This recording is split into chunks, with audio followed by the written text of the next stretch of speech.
Here we are today in Victorville, California, and we're delighted to have our guest is Dr. Siva Arunasalam, who is the director, founder of the High Desert Heart Institute in Victorville, California.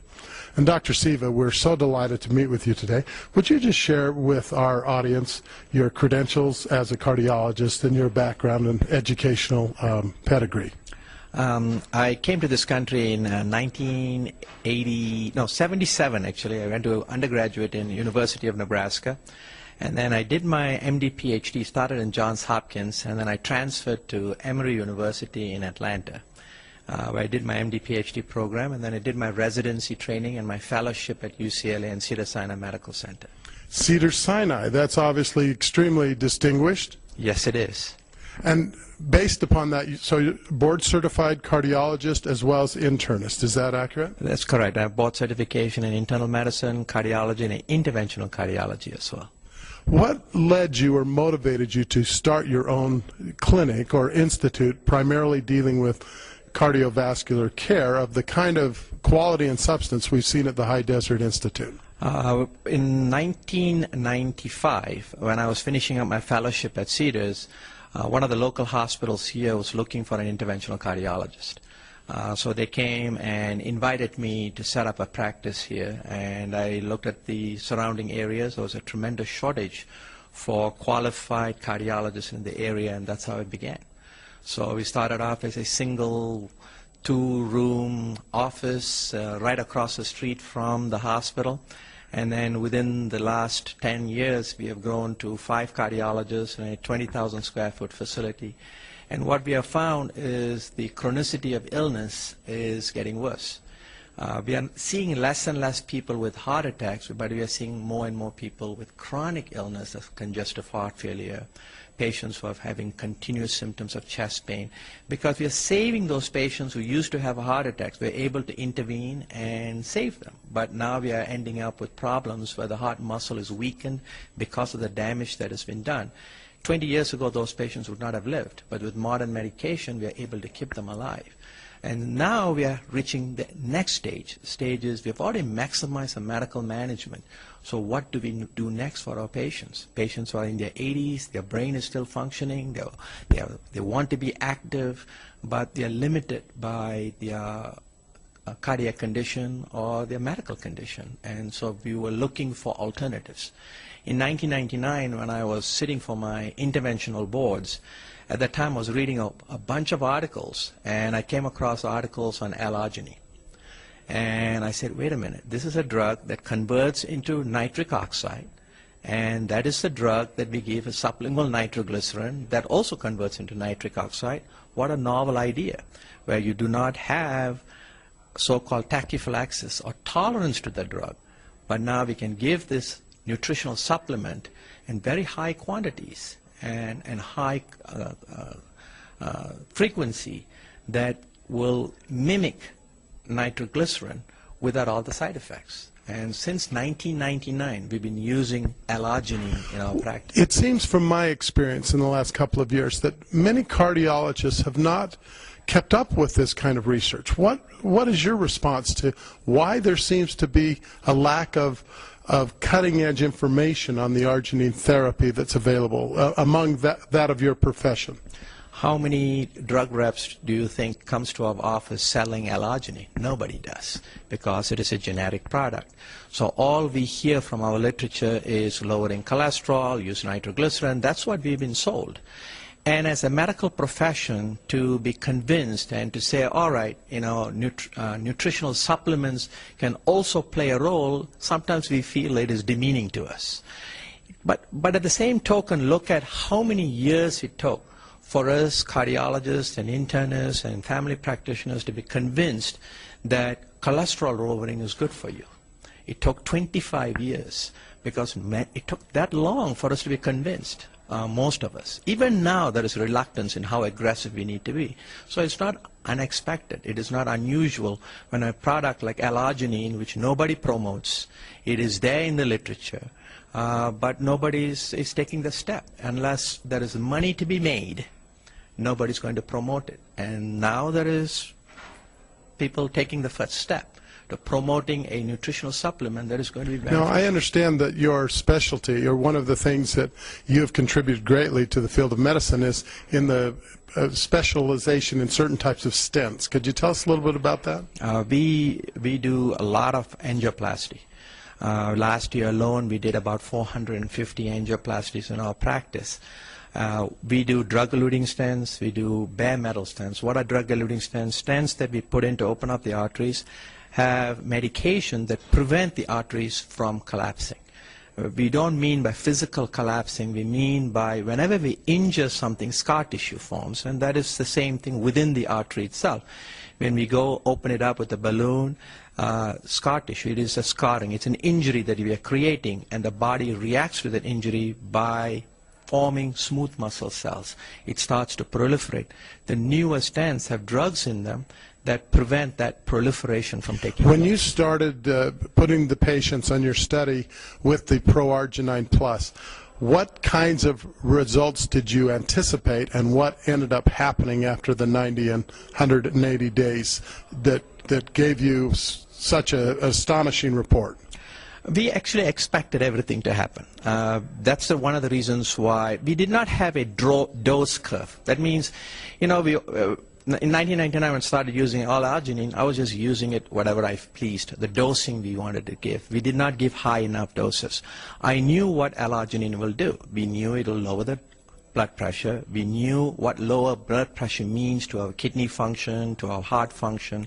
So we knew what the product in high enough concentration can achieve. But some of the stuff that we noticed was remarkable. And in short time, not the time that we expected. Say, for example, if I were to give a patient medication for high blood pressure, we will lower the blood pressure, but the results of lowering the blood pressure would take years to see. But this product, on the other hand, we saw lowering the blood pressure through this medication, other side effects, beneficial side effects that were immediate. Within a month, we started seeing tremendous benefit, which was unexpected. Did you find that one of the things we hear often is that people should be concerned if they're on Coumadin or Plavix about the fact that ProArginine Plus has a small amount of vitamin K? How do you respond to that? Vitamin K is never an issue when you're anticoagulating patients. As long as they're taking a product on a consistent basis, then we can adjust the medication easily. And I always hear patients who are on Coumadin not to take any salad and green vegetables. And as a cardiologist, that is just opposite to what we are taught. We are told we need to eat vegetables and broccoli because that's good for you. So what we tell our patients, we don't tell them to avoid the product. We said moderation. You don't go eat a head of lettuce, but as long as you're introducing, you know, green vegetables on a daily amount, then we will adjust the Coumadin accordingly. Same thing with any product that contains vitamin K. As long as we know the amount of vitamin K you're receiving is constant, then adjusting Coumadin is going to be easy. It's not going to be a big issue. So you didn't have any concern at all putting these chronically ill cardiovascular patients from your clinic on 4 scoops of ProArginine with the resulting vitamin K as one of the ingredients, even though many of them or all of them were on Coumadin or Plavix? But not all of them. A small percentage of them are on Coumadin, on Plavix. No, we did not have any issues with that. And from a preventative standpoint, when you talk about the stents and the bypasses, even though that's been a very enormous part of your business, do you see any conflict or problem with having that being reduced if people can be improved with having their arteries be perhaps clearing with the use of a product like this? No, that's what I'm in the business of cardiology, not to do stents. I'd rather not be in the cath lab at all. I'd rather spend my time in the office and taking care of patients. For me, taking a patient to the cath lab and doing a stent or sending a patient for bypass surgery is actually, if a patient has been with me for 5 years, it's a defeat. I'd rather not see the patient in the hospital or in the cath lab or being sent to the OR, which means then I've done my job. It's music to our ears to hear that, Dr. Siva. We're so delighted that you took an enormous investment.